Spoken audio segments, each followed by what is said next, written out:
장관님 감사합니다. 올해 북한이 느끼고 있는 위협이라는 게 있습니다.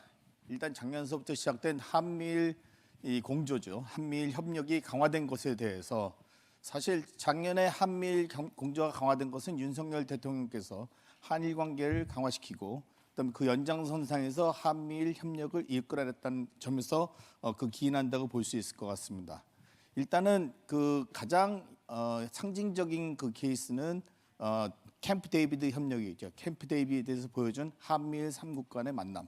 이것이 가장 큰 위협이라고 생각이 되고 그 위협에 대한 대응으로서 북한이 지금 하고 있는 것은 반미 국가들과의 연합을 도모하고 있다고 생각을 합니다.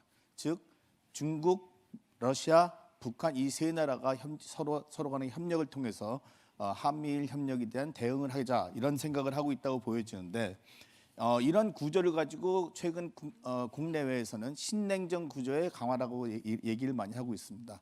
그러니까 과거에 미국과 소련의 냉전 시대와 같이 지금도 한미일 중러북 이 3국 간의 관계가 서로 대립을 하고 있다 이런 식의 얘기를 하고 있다고 보여지고 있습니다. 사실 국제정치학계에서는 이런 신냉전이란 개념을 받아들이지 않고 있습니다. 과거의 냉전과 비교해서 지금의 신냉전이라는 것이 그렇게 유사점이 별로 없다는 점에서 그렇게 얘기를 하고 있는데요. 사실 일반적으로 볼 때는 이 지금과 같은 한미일과 북중러 이 세 나라의 두 관계를 구조적으로 얘기하는데 분석적으로 볼 때 신냉전이라는 개념이 굉장히 유용하다고 생각해서 많이 쓰여지고 있는 것 같습니다. 북한은 이러한 신냉전을 자국의 대미 전략 또는 대외 전략을 강화하는데 부쩍 활용을 많이 하고 있다고 보여주고 있습니다. 특히 러북 관계가 요즘에 많이 회자되고 있습니다. 우크라이나 사태가 생각 외로 굉장히 장기화됨에 따라서 러시아는 지금 군사적인 물자가 굉장히 부족하고 있죠. 특히 이제 군사적인 어떤 총알이라든지 또 미사일이라든지 이런 것이 부족하기 때문에 북한과의 교류 속에서 또 북한으로부터 이러한 물자를 받으려는 그런 의지가 굉장히 강하게 느껴지고 있습니다. 이에 대해서 북한도 러시아로부터 그에 대한 대가로서 기술이라든지 자금이라든지 이런 것을 받으려고 노력하는 그런 구조 속에 있다고 보여지고 있습니다. 이런 양국 간의 서로 간의 이익의 접점에 따라서 양국이 지금 상당히 긴밀한 관계를 유지하고 있고 특히 작년에 김정은이 러시아를 방문하고 또 올해는 푸틴이 북한을 방문할 거라는 그런 기사가 가시화되고 있는 과정 속에서 북한과 러시아는 굉장히 강력한 밀착 관계를 가지고 있다고 생각을 합니다. 두 번째로는 중국과 북한 간의 관계입니다. 사실 중북 관계가 요즘에 조금 소원하다고 얘기하고 있지만 제가 보기에는 그렇게 소원해진 것 같지는 않습니다. 중국의 입장에서는 북한을 버릴 수가 없고 북한에 대해서 북한과의 관계를 더 강화시키려고 노력하는 것 같습니다. 특히 2019년에 하노이 회담 결렬 이후에 중국이 느낀 것은 이제는 더 이상 우리가 북한 문제에 있어서 차이나 패싱을 당하지 말아야 되겠다라고 생각하는 것 같습니다.